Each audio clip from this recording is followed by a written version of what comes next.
प्रणाम दोस्तों, मैं डॉक्टर प्रीतम कुमार। आज हम लोग क्या बात करेंगे, 35 वीक के जो प्रेगनेंसी होता है उसके बारे में बात करेंगे। यहाँ पे हम लोग देखते हैं कि अब 35 वीक का जो प्रेगनेंसी हो गया है, जो 8 महीना पूरे कंप्लीट हो गया और आप बोल सकते हैं कि ये जो ट्राइमेस्टर है ये फाइनल ट्राइमेस्टर चल रहा है। इस दौरान क्या करना है कि घर में वो सारा सामान आपको रखना है कि जिसके वजह से आपको तुरंत अगर हॉस्पिटल जाना पड़े तो किसी चीज को खोजना ना पड़े, क्योंकि ये जो टाइम होता है ये बहुत ही क्रूशियल समय होता है। जो 34 वीक से लेकर जो फाइनल जब तक का आपको डेट दिया गया है वहां तक का जो समय होता है उस दौरान कभी भी आपको दौड़ के जाना पड़ सकता है। तो ये समय में आपको सभी चीज के लिए प्रिपेयर रहना पहले से ही पड़ सकता है। अगर आप हमारे वीडियो पे नए हैं, पहली बार हमारे वीडियो देख रहे हैं, तो प्लीज चैनल को जरूर सब्सक्राइब कर लीजिएगा, क्योंकि जो वीक बाय वीक का जो प्रेगनेंसी का ये सीरीज बना रहे हैं ये मिस ना हो जाए आपसे। और जिनको इस वीडियो की जरूरत है वहां तक जरूर शेयर कीजिएगा। तो अब हम लोग जानते हैं कि जो 35 वीक का प्रेगनेंसी हो रहता है तो इस दौरान बच्चा का लेंथ कितना होता है। तो जो 35 वीक का प्रेगनेंसी के दौरान जो बच्चे का लेंथ होता है वो 46.2 सेंटीमीटर के आसपास होता है और बच्चा का जो वेट होता है वो करीब करीब 2.4 केजी के अराउंड बच्चा का वेट हो जाता है। और ये जो समय होता है इस समय तक बेबी ऑलमोस्ट फुल्ली डेवलप हो जाता है। लेकिन फिर भी हम लोग देखते हैं कि यहाँ पे और भी बच्चा के अंदर कौन कौन सा ऑर्गन है वो फुल्ली डेवलप हो गया और कौन कौन सा ऑर्गन अभी डेवलप हो रहा है। तो सबसे पहले देखते हैं स्किन। स्किन में क्या होता है कि स्किन का रिंकल्स जो होता है, जो स्किन सिकड़ा हुआ रहता है, वो अभी कम हो गया है। और स्किन के अंदर वहाँ पे फैट का डिपोजिशन, यानी कि स्किन के अंदर जो होता है फैट जो होता है, वसा होता है, उसका डिपोजिशन होने लगा है। कहने का मतलब अंदर वसा भर रहा है। बच्चा का जो हड्डी है, बोन है, वो फुल्ली तरह से डेवलप हो गया है। अगर हार्ट और ब्लड वेसल्स की बात करें तो ये भी पूरी तरह से अब डेवलप हो चुका है। ब्रेन भी बच्चा का अच्छी तरह से डेवलप हो गया है। लंग्स में भी अभी डेवलपमेंट हो रहा है। अब ये है कि यहाँ पे अगर बच्चा डिलीवरी कर लेता है तो कोई प्रॉब्लम नहीं होता है, लेकिन धीरे धीरे अभी भी लंग मैच्योर हो रहा है। फुल्ली मैच्योर होने में भी थोड़ा सा और समय लग सकता है। बच्चा का जो जेनेटिलिया है, मेल हो या फीमेल हो, दोनों का जेनेटिलिया फुल्ली डेवलप हो गया है। और मेल के अंदर टेस्टिस जो होता है ऊपर से लेकर नीचे की ओर आता है। तो ये जो नीचे की ओर जो आने का जो प्रक्रिया है ये बिल्कुल चालू है अभी। और जो बच्चे के अंदर हम पहले बताए थे कि लेनुगो यानी कि एक हेयर होता है बच्चे को गर्मी देने के लिए, अंदर प्रोटेक्ट करने के लिए, वो अब पूरी तरह से डिसअपियर हो गया है, यानी कि पूरी तरह से बच्चे के बॉडी से हट गया है। और इस दौरान क्या होता है कि बच्चा का जो साइज बढ़ गया है, तो जिसके वजह से बच्चा अंदर जब सोना चाहता है तो वो अपना एक स्पेसिफिक पैटर्न में सोता है। जैसे कि देखते हैं कि बच्चा इस तरह से किए हुए रहता है, तो इसी तरह से वो अपना एक पैटर्न बना लेता है। उस तरह से बच्चा अपना आराम कर सकता है। अगर पोजीशन और मूवमेंट का बात करें बच्चा का, तो क्या होता है कि बच्चा का जो इस दौरान हेड जो होता है डाउन की तरफ होने लगता है, क्योंकि जो सर्विक्स होता है वहां पे बच्चा का हेड आने लगता है। क्योंकि ये जो समय होता है डिलीवरी का समय धीरे धीरे आने वाला है, हो सकता है कि कभी भी आपको जाना पड़ सकता है, तो इसलिए बच्चा भी अपना पोजीशन बना के रखता है। तो यहाँ तक तो देखें कि बच्चा का ऑर्गन कैसे कैसे विकसित हुआ है, बच्चे के अंदर क्या बदलाव हुआ है। अब हम लोग देखते हैं कि जो मदर है उनके अंदर क्या क्या चेंजिंग होता है, उनके अंदर क्या क्या सिम्टम होता है। तो सबसे पहले देखते हैं कि बच्चा का जो वेट बढ़ रहा है, बच्चा को एनर्जी चाहिए, तो ब्लड बच्चा में ज़्यादा जा रहा है तो माँ को भी एनर्जी चाहिए। तो इस दौरान इसी की वजह से उनको बहुत ज़्यादा थकावट महसूस होता है। वो बहुत कोई भी ऐसा काम कर लेंगे तो जैसे लगेगा कि वो थक गए हैं। और मदर के अंदर जो उनका पेट बढ़ रहा है, बच्चा अंदर बड़ा हो रहा है तो पेट बढ़ता है, तो जिसकी वजह से क्या होता है, ये जो डायफ्राम होता है यहाँ पे उनको प्रेशर पड़ रहा है, जिसके वजह से क्या होता है कि उनको सांस लेने में दिक्कत लगता है। तो जिसको बोल सकते हैं शॉर्टनेस ऑफ द ब्रीथ बोल सकते हैं। जो यूट्रस बढ़ रहा है, यूट्रस अंदर जो बच्चादानी बढ़ रहा है, तो क्या होता है कि जो ब्लैडर होता है उसके ऊपर प्रेशर डाल रहा है, जिसकी वजह से उनको बार बार यूरिनेशन की तरफ जाना पड़ सकता है, क्योंकि ब्लैडर खाली नहीं होता है, जिसकी वजह से उनको लगता है कि फ्रीक्वेंट यूरिनेशन होने की संभावना हो रहा है। पेट का साइज जो बड़ा हो गया है, जिसके कारण से उनको स्लीप में डिस्टर्बेंस होता है, वो सही तरीका से सो नहीं पाते हैं।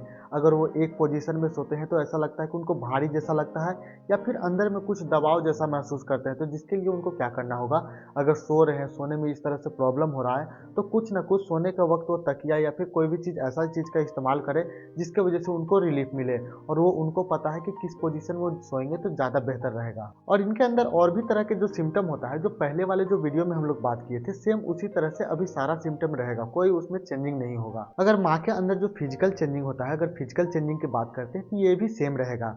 जैसे कि उनका बेली फैट बड़ा हो रहा है, स्ट्रेच बड़ा हो गया है, स्ट्रेच मार्क आ रहा है, उनका जो निप्पल का जो साइज होता है वो बढ़ गया है, वो बाहर की तरफ हो गया है, एरियोला डार्क हो गया है, जो ब्रेस्ट हो गया है वो इनलार्ज हो गया है, उसके अंदर से मिल्क का सिक्रेशन हो रहा है। तो सारा चीज सेम ही रहेगा, जैसे 34 वीक वाले जो प्रेगनेंसी में बात किए थे सेम चीज वैसे ही रहेगा इसमें भी। अगर इमोशनल चेंजिंग की बात करें तो यहाँ पे क्या होता है कि उनको एनएग्जाइटी होता है, यानी कि घबराहट होता है, उनको बहुत ज्यादा मूड स्विंग होता है, वो किसी भी तरह के हरकत कर सकते हैं, उनको समझ में नहीं आता है कि इस दौरान क्या हो रहा है क्या नहीं हो रहा है। उनके अंदर डर या फिर उत्साह, इस तरह की समस्या उत्पन्न होता है, क्योंकि ये जो प्रेगनेंसी का जो वीक होता है वीक बाय वीक जो प्रेगनेंसी चल रहा है, तो इसके अंदर क्या होता है कि शरीर का सारा चीज़ चेंज करके रख देता है, जिसकी वजह से इन सारी समस्याओं का सामना उनको करना पड़ सकता है। तो इसके पहले वाले भी वीडियो में हम आपको बताए थे कि ऐसा कौन-कौन सा चीज़ होता है कि जिसमें कि आपको तुरंत हॉस्पिटल जाने की संभावना हो सकता है, क्योंकि डिलीवरी का समय नज़दीक आ रहा है, तो कभी भी आपको ऐसा हो सकता है कि जाना पड़ सकता है। तो ऐसे कौन-कौन से कारण हैं कि जिसकी वजह से आपको लगता है कि हाँ, आपको डिलीवरी होने वाला है या फिर आपको हॉस्पिटल की तरफ या फिर डॉक्टर से बात करना चाहिए। सबसे पहले देखते हैं कॉन्ट्रैक्शन। कॉन्ट्रैक्शन कहने का मतलब कि अंदर सिकुड़ाव यानी कि कड़ापन, ममोड़ापन जैसा देना। तो अगर 1 घंटे के अंदर 5 से ज़्यादा कॉन्ट्रैक्शन हो रहा है, तो आप अपने डॉक्टर से संपर्क कीजिएगा। वेजाइना के थ्रू अगर वाटरी लीकेज हो रहा है, बहुत ज़्यादा पानी निकल रहा है या फिर उसमें से ब्लीडिंग टाइप का हो रहा है या फिर पिंकिश टाइप का पानी निकल रहा है, उसका कंसिस्टेंसी अगर थोड़ा सा गाढ़ा है, तो तुरंत आपको डॉक्टर से संपर्क करना है। अगर पेल्विक में बहुत ज़्यादा प्रेशर बन रहा है, बहुत ज़्यादा आपको दर्द हो रहा है, मेंस्ट्रुएशन के टाइम जैसा दर्द होता है, बहुत ज़्यादा अगर पेन होता है, तो इस तरह का अगर आप दर्द महसूस करते हैं, तो तुरंत अपने डॉक्टर से संपर्क कीजिएगा। और आपको क्या होता है कि हॉस्पिटल जाने के लिए जो सामान चाहिए पहले से इकट्ठा करके रखना है, ताकि उस टाइम आपको इधर उधर खोजे नहीं, तुरंत उसको लेके आप भाग सकें। तो ये तो हुआ कि शरीर में किस तरह से चेंजिंग होता है, कि आपको क्या क्या प्रॉब्लम हो सकता है और उसको किस तरह से आप समाधान कर सकते हैं। अब हम लोग देखते हैं कि आपका लाइफस्टाइल यानी कि आपको किस तरह से रहना है। तो आपको क्या करना है कि स्ट्रेस नहीं लेना है, कोई भी ऐसा भारी काम है जिसको नहीं करना है, कोई भी वजनदार काम नहीं करना है। अगर आपको ऐसा लगे कि पाइल्स हो रहा है, हेमोराइड जैसे समस्या है, तो वाटर बाथ जो होता है, गर्म पानी से आपको बाथ लेना है, उसके अंदर जो टब में भर के उसमें बैठना है थोड़ी देर के लिए, कि जिससे कि आपको राहत मिलेगा। अगर पैर में स्वेलिंग है, तो लंबे समय तक आपको खड़ा नहीं रहना है, हेल्दी फूड खाना है, माने अच्छा खाना खाना है और पानी का सेवन बहुत अच्छे से करना है। अगर डॉक्टर के द्वारा जो विटामिन्स या फिर मिनरल्स जो खाने के लिए दिया गया है, सप्लीमेंट दिया गया है, उसको समय समय पे आपको लेना है, उसको अवॉइड नहीं करना है, उसको बिल्कुल नहीं छोड़ना है। बाहर का खाना आपको बिल्कुल नहीं खाना है, जो घर में खाना बना है वही आपको खाना है, लेकिन खाना भी इस तरह से खाना है कि छोटा छोटा अमाउंट में खाना, ये नहीं कि एक ही बार बहुत ज़्यादा खा लेना है। आपको इस दौरान क्या करना है कि डिलीवरी से रिलेटेड कुछ बुक पढ़ सकते हैं, या फिर जो बच्चा आने वाला है तो चाइल्ड वाला बुक पढ़ सकते हैं। ये दोनों के लिए सलाह है, और माता के लिए भी सलाह है और पिता के लिए भी सलाह है। ये दोनों ये काम कर सकते हैं, जिसकी वजह से क्या होगा कि आने वाला जो समय रहेगा वो आपके लिए आसानदायक हो जाएगा, या फिर बोल सकते हैं कि किस तरह से उसको मैनेज किया जाए, ये आपको समझ में आ जाएगा। तो इस तरह से करके आप अपने प्रेगनेंसी को बेहतर बना सकते हैं, और आने वाले समय में अगर आपको डिलीवरी होने वाला है, तो उस दौरान जो बच्चे को जो देखभाल होता है उसमें आपको बहुत सहायता मिल जाएगा। तो ये सारा काम करके आप अपने प्रेगनेंसी को बेहतर बना सकते हैं। अगर आपके मन में किसी भी तरह का क्वेश्चन है, कोई सुझाव है, तो आप हमें कमेंट कर सकते हैं, या फिर जो डिस्क्रिप्शन में नंबर दिया गया हो वहां से आप हमें मैसेज भी कर सकते हैं। अगर ये वीडियो आपको पसंद आया हो तो प्लीज़ हमारे चैनल को सब्सक्राइब कर दीजिएगा, और जिनको इसकी ज़रूरत है वहाँ तक वीडियो ज़रूर शेयर कीजिएगा। मिलते हैं अगले वीडियो में, जिसमें बात करेंगे 36 वीक के प्रेगनेंसी के बारे में।